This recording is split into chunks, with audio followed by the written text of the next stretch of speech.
When using fractions, it is important to remember two golden rules.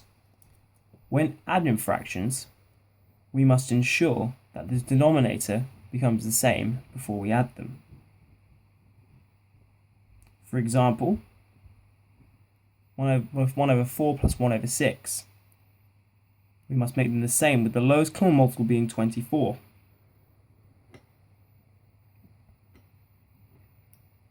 Four into 24 is 6 times.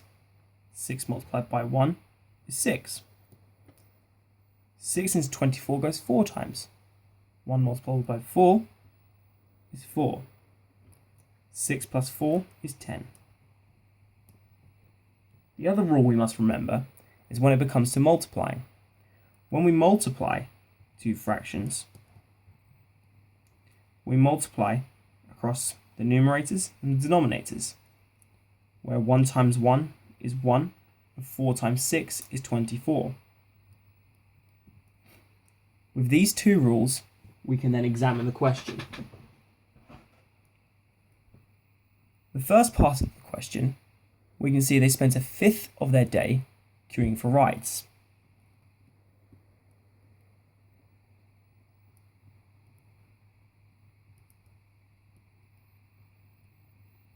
With D representing the time of day.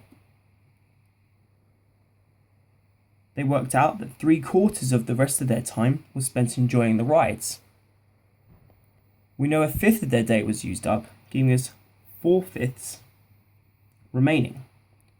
And 3/4 of the rest of their day was spent enjoying rides. We can multiply across our numerator and denominator to give us 12 over 20.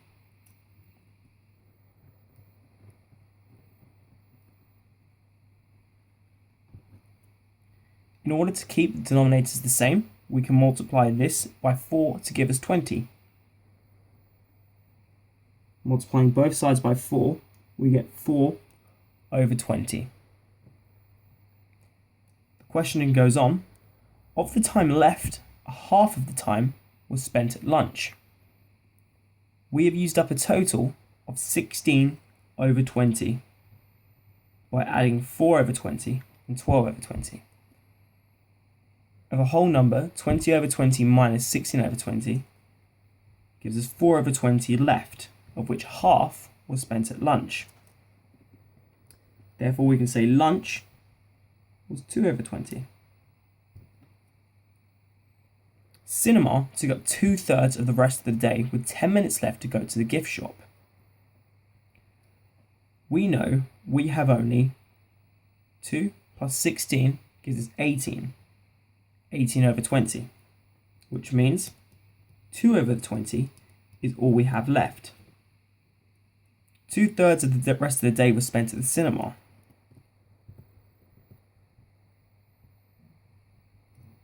Multiplying our numerators and denominators, we get 4 over 60.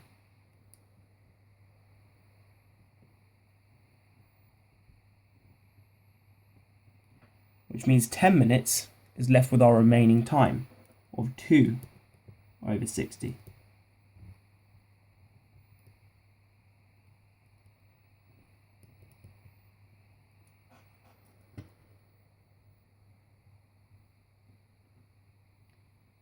We want to know how long they were at the park.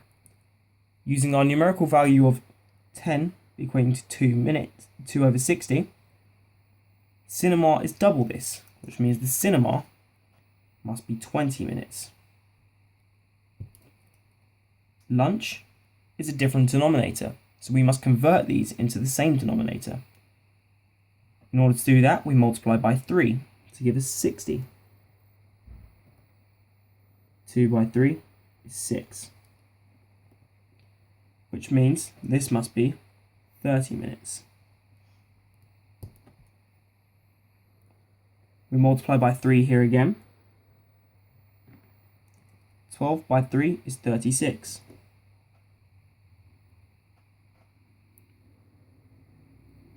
This is 18 times of 10 minutes, meaning this is 180 minutes.